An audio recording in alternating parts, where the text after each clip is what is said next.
Welcome! In this video, MARC Club members discuss preparations for Field Day 2016.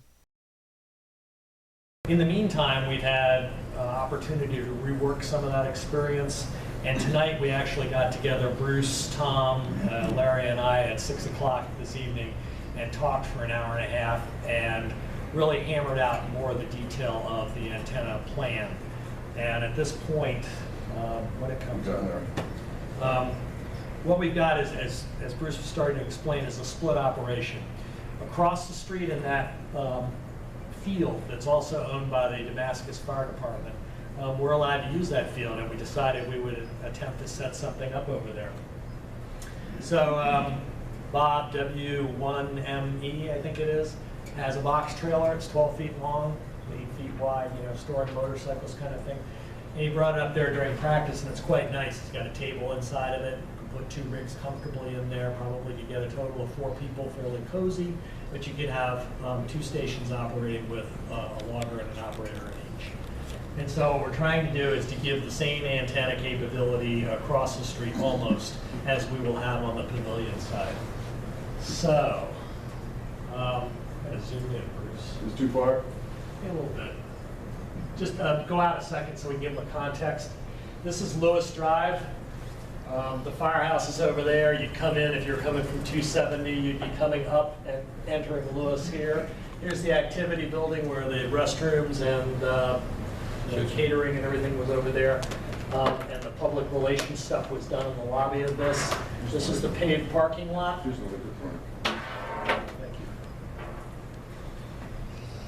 Paved parking lot is over here. Grassy area is here. The pavilion is right here. Cell phone tower thing is over here, big obnoxious thing. And this side is new this year. This is a gravel parking lot over here and a lot of grassy area here. And what we're going to do is park the trailer here, and we're going to operate antennas here. This is actually going to change a bit now, because as of tonight we had a discussion about what to put over here. We're going to put up an 80-meter Shirley array over here. We're going to have a 20-meter dipole in between the 80-meter Shirley array. I have to draw this again based on my notes. We'll also have a 40-meter Shirley array over here. So it'll spread from about here all the way out to over here. And all those feed lines will go down to the trailer from those 3 antenna sets. So they're going to have 20, 40, and 80 over across the street and 2 operating positions here. On the pavilion side, we're going to have 3 positions, the GOTA, or actually 4, the GOTA, the satellite, and 2 HF positions that are over here. We will have a tower over here. Will actually be out about here, which Tom's providing, called a carry-up mast, and on that will be an Omni antenna that the microwave link to the fire station will be picked up by. The same Omni antenna that's on this, going to be on this mast over here, will be also, they'll have something pointed at it from the trailer here, so we'll have communication across here, and this is how we're going to get our internet link, correct? Correct. And the internet link will be able to, like DX Sherlock, we'll be able to bring DX Sherlock off from the stations, and then also, so we'll get the logging computer across the trailer. Right. We're going to set up 2, maybe 3 of the club's H30 telescoping masts over on this side and try them out. So at least I haven't been at a field day where we've used them, so this will be a good time to bring them out and see what we'll do with them. What? This will be our first use of them. First use of them. And we can see how easier they are to set up, and we can also see how much easier they might be to set up if we were to acquire tripods to put them in. So this will be a good test for how useful they are and whether we can, justify investing in tripods for those in the future. Over on this side here, We might mention those 2 are going to hold the satellite egg beater antennas. Yeah, these are going to hold the satellite egg beater antennas on this side. We're going to put them up out here. We'll guide them up somewhere or tie them along the edge of the pavilion roof. And they go up 28 feet, I think Tom said. The tilt-up tower that we had at practice field day, that's the steel tower that goes up 40 feet, that will be located not here, but probably about here. And that has a tri-bander on top of it, which is 10, 15, and 20 meters. So they have 10, 15, 20 meter capability here. We originally drew this to have a yard arm on the tower, and we were going to put 2 inverted Vs, an 80 inverted V, 80 meter, and a 40 meter inverted V. We've just decided now to move the yard arm over and put it on this AV 952 mast. That's the jack-up mast. It's 50 feet tall. So we'll have the 80 and 40 dipole, inverted V dipoles over here. And then everything out here, which you'll remember there's quite a grassy field out here, this can be any other antennas. Robert has his long wire, that thing that looked like a gigantic fishing rod that he was using at practice field day. He's welcome to set that up over here. In fact, we'll encourage it because he can tune to a variety of the bands on it. And anybody else who wants to put something up, Bruce has a G5RD that he might want to put up over here. The trick is not to put up more equipment than we have people to put up, and more importantly, take down. We all want to have fun, and we don't want it to be an enslavement and miserable experience. Bill, Yeah. one of the things I ran into with my quickie antenna is that beneath the grass that goes about this deep, there's like asphalt or something that was very hard for me to just push my fence pole into. When it was back over here? Yeah. The customary term in construction is hard pan. There's very dense, compacted, rocky earth in the area all around the pavilion. And it doesn't look that hard until you go and drive things into it. We will have both the sledgehammers that come with the guy kits and additional sledgehammers. And we have obtained some guy stakes that are steel that will take the beating, we hope. And so we're making adjustments for that, but you're right, it's tough ground. But I just went right pushing in foot. Yeah, that's hard. Last year we had to beat it down in there. Now we're beating it down the rain. And the other thing we will have, in case you're concerned about that issue, is the electric jackhammer will be out there, and when you can't flat get a guy in, we can run the bit, which is quite long, on the electric jackhammer into the earth to make a start hole for the guy that will mean we can get a guy in there come hell or high water. We do have a team of 6 people committed to help with antenna setup and takedown. That's sort of a minimum. That's You're the looking minimum. for more. I've got that many, hopefully signed up. Guys who've said I'll be there, I'll help you take down, because the plan is to take down from 2 to 5 and get out of there at 5 if we can. 3 hours. It might be a little tricky to get it down, but we can get it down by maybe 5:30, and get out of there. Literally, I'll take the trailer back to my house, and we'll take it over to Tom's maybe Tuesday evening or whatever, and try to unload it, or Tuesday afternoon. Those that can help us, great. Those that can't, we understand. But I need to get some help to do the load in as well as the takedown.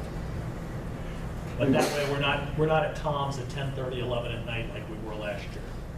Yeah. Yeah, just the other comment, I think we have more people because we want to be able to put everything away nicely and correctly, put it back in the kits correctly, Yes. make sure it gets everything, we don't get things mixed up. A lot of this is Tom's equipment, and he spent a lot of time setting it up so that it can be deployed quickly. So we're borrowing it, he's being kind enough to lend it to us, we need to send it back in good shape.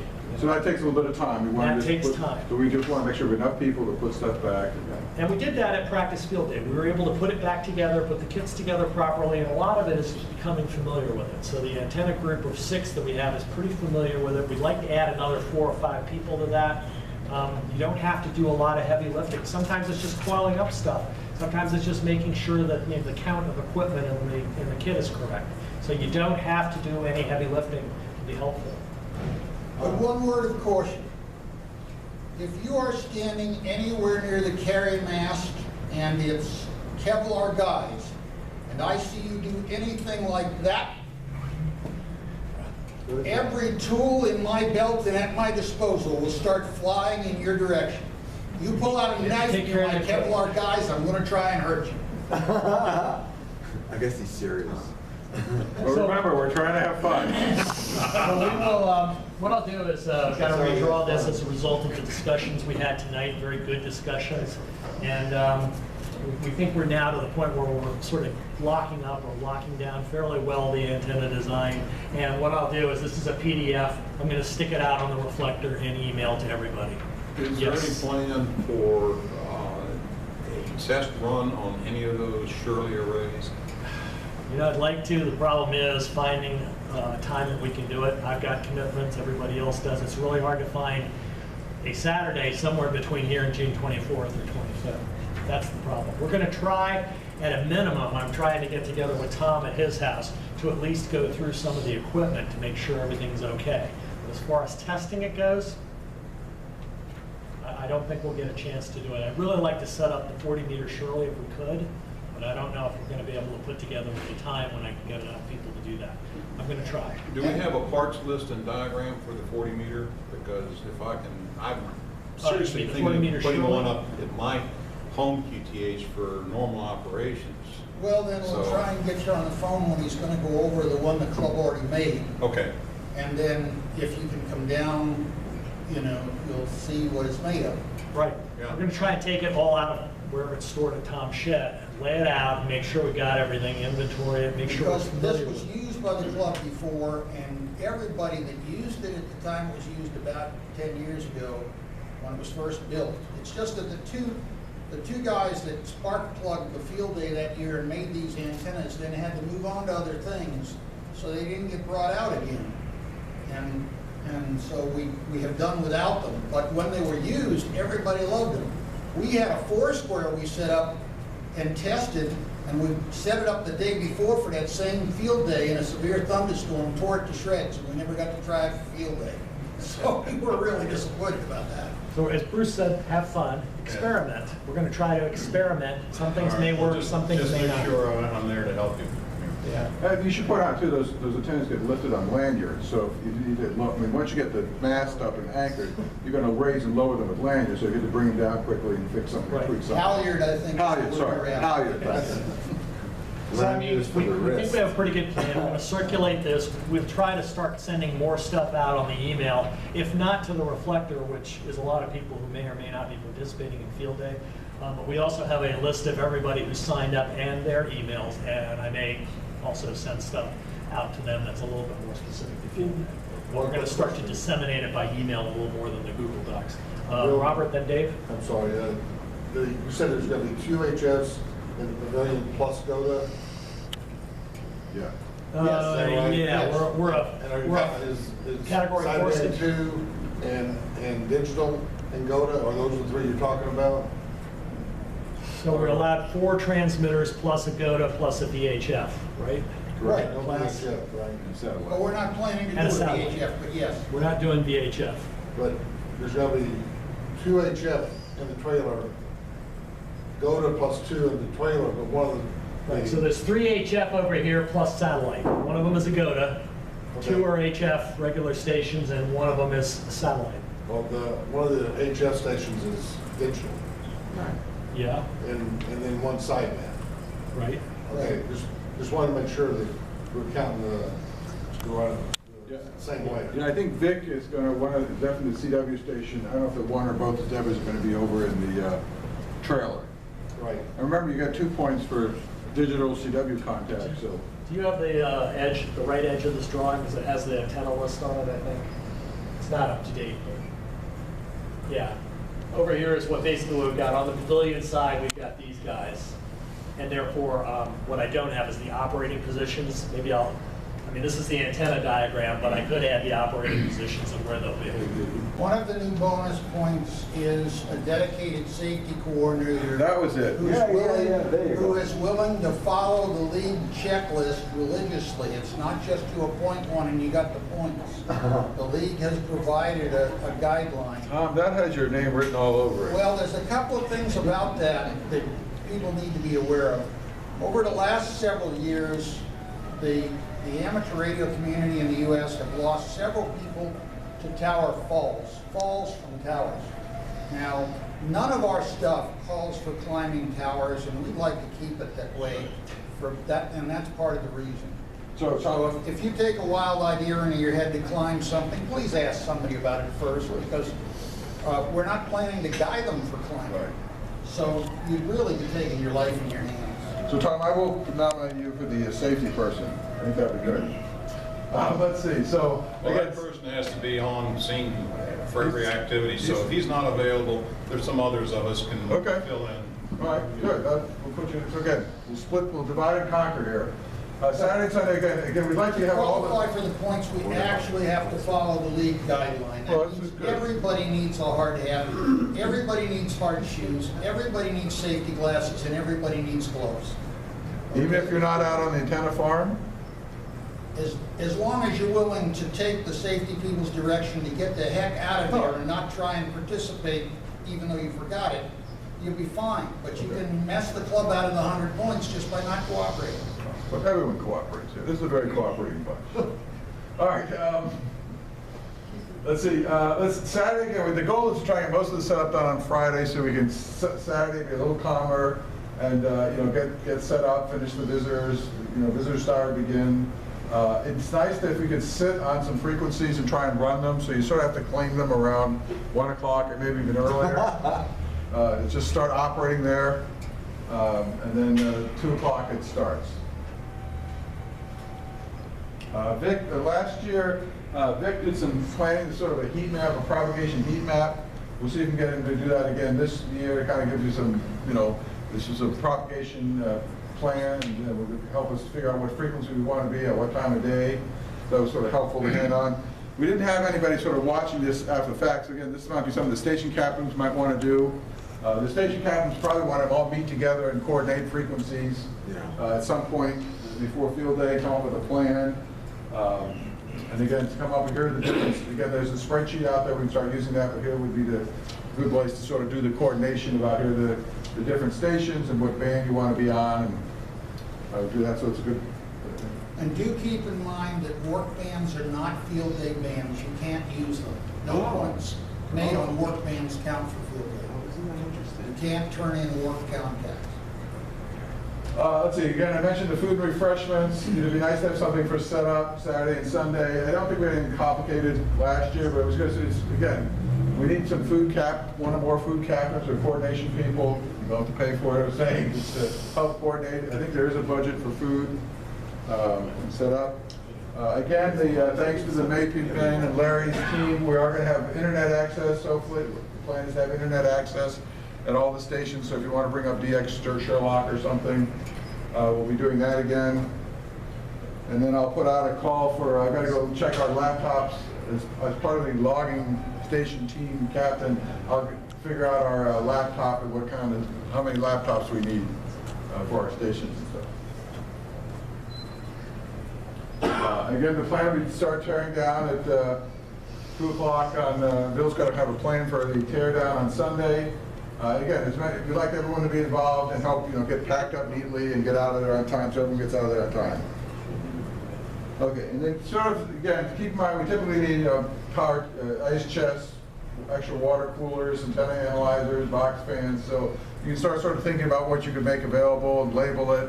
I'm sure we will be passing around a list of, here's what we need or where you'd like to volunteer. And this way you'll be able to, probably you'll get contacted by a station captain, or you could, offer your services to a station captain, and they'll keep track of the equipment and make sure it gets back to you in the proper shape. That's another reason for doing it this way. It won't be a mad scramble.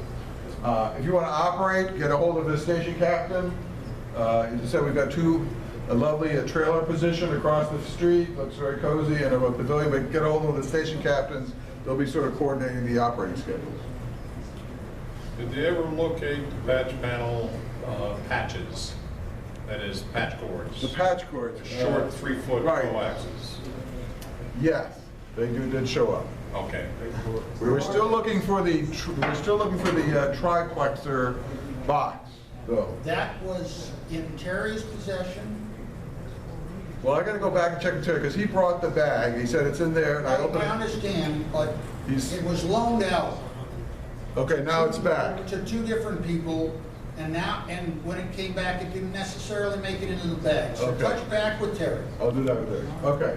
Any questions on this first pass of the briefing? And then remember, feel free to join in on Tuesday nights, 7 o'clock on the Mark repeater. I'm a little puzzled. Yes.